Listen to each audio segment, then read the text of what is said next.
Hello बच्चों, कैसे हो आप सब लोग। आज अपन जो अगली पोइम है, चौथी पोइम, उसके बारे में पढ़ेंगे, जो कि पोइम का नाम है द बॉल पोइम, यानी बॉल यानी गेंद के बारे में दे रखी है। ठीक है, यहाँ पर दे रखा है कि सबसे पहले a boy loses a ball, यानी एक जो लड़का है एक गेंद है वो खो देता है। ही इज़ वेरी अपसेट, और वो बहुत ज़्यादा क्या हो जाता है, निराश हो जाता है। A ball doesn't cost much, हालांकि उस बॉल की जो कीमत है वो ज़्यादा है भी नहीं। कॉस्ट का मतलब होता है कीमत। एक होता है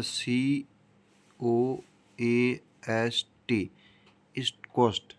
इस कॉस्ट का मतलब होता है तट, जो तटवर्ती इलाका है समुद्र का, उसको बोलते हैं। ठीक है, और आगे दे रखा है nor is difficult to buy another ball, और दूसरे के लिए जो दूसरी बॉल है खरीदना वो भी ज़्यादा डिफ़िकल्ट नहीं है, कठिन कार्य नहीं है, वो खरीद सकता है। एंड आगे दे रखा है then why then is the boy so upset, इसलिए वो लड़का ज़्यादा निराश क्यों होता है। अगर उसके लिए बॉल दूसरी खरीदना ज़्यादा मुश्किल काम नहीं है और उसकी कॉस्ट कीमत भी ज़्यादा नहीं है, तो फिर वो निराश क्यों हो जाता है। Read the poem, see what the boy poet think. अब ये कविता अपन पढ़ते हैं और इसके बारे में देखते हैं कि कवि उसके बारे में क्या सोचता है। हैज़ बीन लॉस्ट, जो कि उसकी बॉल खो चुकी हैं। And what the boy has to learn from the experience of losing something, और वो उस बॉल के खोने के कारण क्या है चीज़ें अनुभव करता है अपने जीवन के अंदर, उसके बारे में अपन यहाँ पर पढ़ेंगे। ठीक है, आगे दे रखा है what is the boy now, और वो लड़का क्या करता है। और वो हैज़ लॉस्ट हिज बॉल, जो लड़का अपनी जो अपनी बॉल है, गेंद है, वो खो चुका है, वो लड़का अब क्या करता है। What is he to do, अब वो क्या करना चाहता है, वो क्या करता है। आई सो इट गो, मैंने उसको जाते हुए देखा है। मेरेली का मतलब होता है प्रसन्नतापूर्वक, बाउंसिंग का मतलब होता है उछलते हुए। मैंने उस बॉल को प्रसन्नतापूर्वक यानी उछलते हुए जाते हुए देखा है डाउन द स्ट्रीट, उस गली के अंदर। एंड देन, और तभी मेरेली ओवर, और फिर वहाँ पर वह बॉल उछलते हुए वहाँ पर प्रसन्नतापूर्वक क्या हो जाती हैं, गायब हो जाती हैं। There it is in the water, और वो भी कहाँ पर, उस पानी के अंदर क्या हो जाती हैं, बॉल गायब हो जाती हैं। जो पानी होता है उस पानी के अंदर बॉल खो जाती है, गायब हो जाती हैं। नो यूज टू से ओ देर आर अदर बॉल्स, अब उसको ये कहना कोई भी फ़ायदा नहीं है, कोई भी ज़्यादा उचित नहीं है कि वहाँ पर मार्केट के अंदर है, दूसरी बॉल्स भी मिलती हैं। An ultimate shaking grief fix the boy, ultimate का मतलब होता है एक आखिरी, शेकिंग का मतलब होता है हिल जाना, ग्रिफ का मतलब दुख, और फिक्स का मतलब होता है जकड़ जाना, द बॉय। अब वो लड़का क्या हो जाता है कि उसके मन के अंदर है एक आखिरी जो ग्रिफ होता है, दुख होता है, वो घर कर जाता है।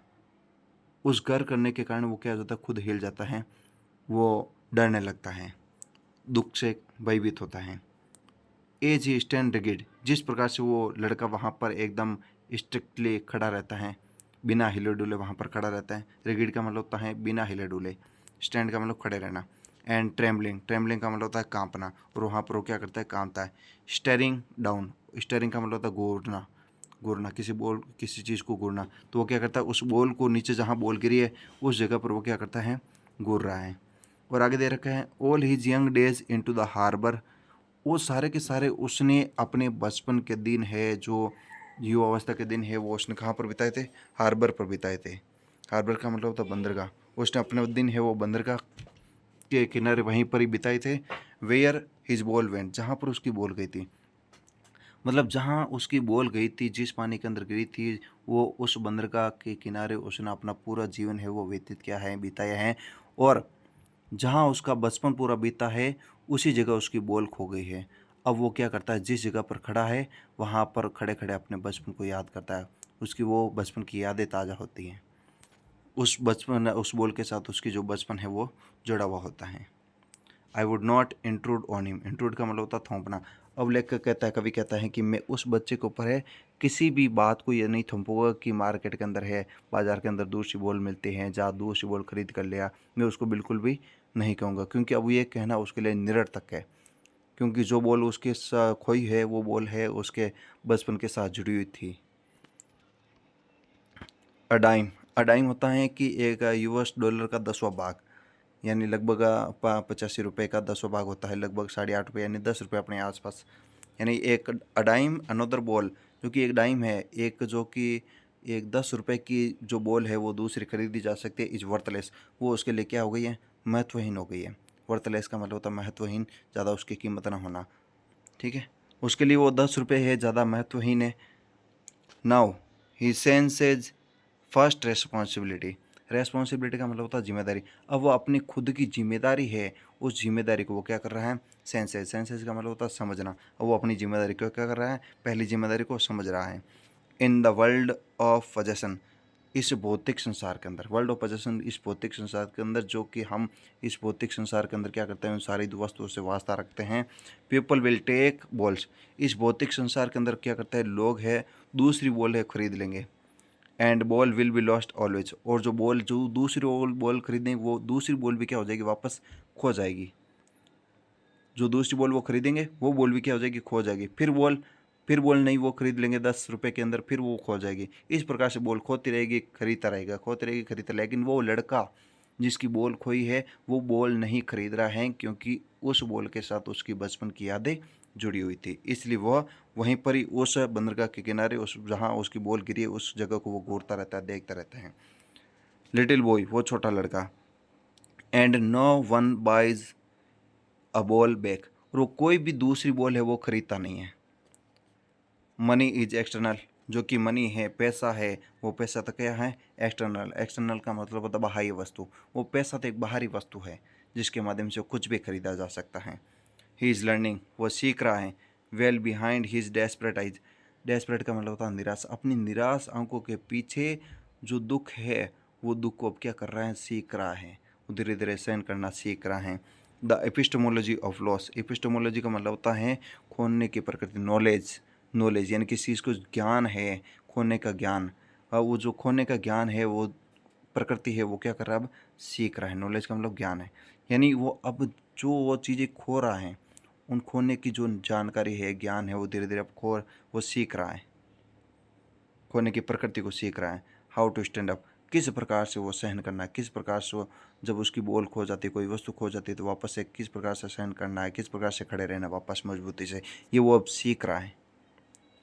Knowing what every man must one day know, और वो ये चीज़ सीख रहा है कि प्रत्येक मानव एक दिन क्या सीखेगा, उनको प्रत्येक मानव को क्या सीखना चाहिए, ये वो भी अब क्या करने जा रहा है, सीखने जा रहा है कि अगर मान लो कोई चीज़ खो जाती है तो उस खोई हुई चीज़ के बिना वापस किस प्रकार से जीना, वो सहन करना सीख रहा है। And most know many days, और कई लोग हैं वो जानते हैं, कई दिनों तक जानते हैं, हाउ टू स्टैंड अप, किस प्रकार से वो सहन करना है, किस प्रकार से उसके बिना जीना है, ये कई लोग क्या करते हैं, जानते हैं। ठीक है, इस प्रकार से अपनी जो पोइम है वो पूरी होती है। एंड आगे दे रखे हैं, देखो आगे दे रखे हैं, पहला क्वेश्चन दे रखा है, व्हाट इज़ द पोइट से I would not intrude him, कवि ऐसा क्यों कहता है कि मैं उसको कोई बात है वो थोपूंगा नहीं। और why doesn't he offer him money to buy another ball, और वो उसको दूसरी बॉल खरीदने के लिए वो पैसे के लिए क्यों नहीं कहता है। इस साइड सी बात है, ये क्यों नहीं कहता, वो उसको क्यों नहीं थोपना चाहता है, क्योंकि उस बॉल के साथ है वो उसकी बचपन की यादें जुड़ी हुई होती हैं।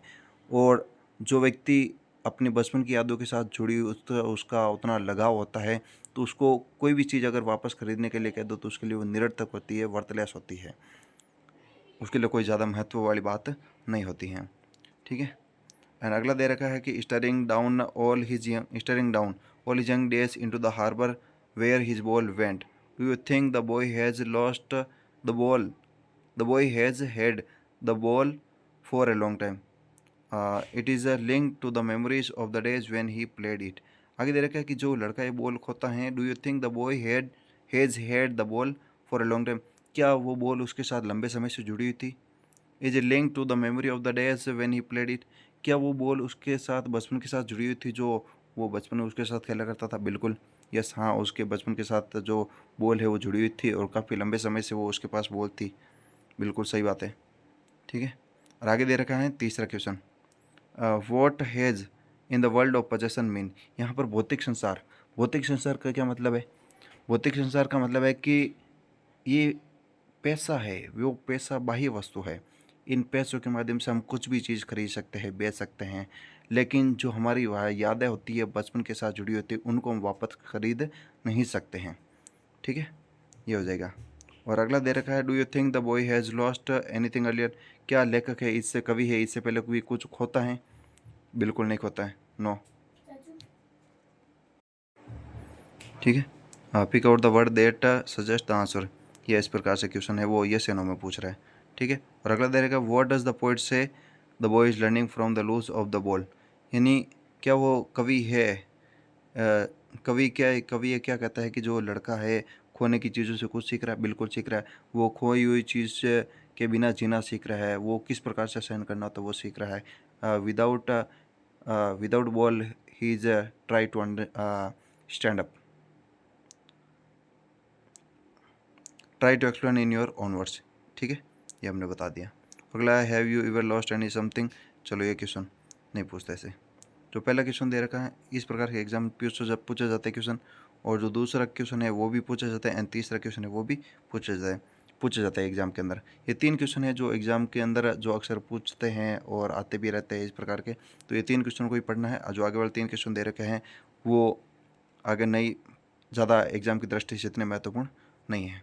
ठीक है, इस प्रकार से बाकी हम अगली पोइम और अगला चैप्टर है वो जल्दी लेके आएंगे अगले नेक्स्ट डे। अगर वीडियो अच्छा लगे, आपको कुछ समझ में आए तो ज़रूर इसको लाइक करें।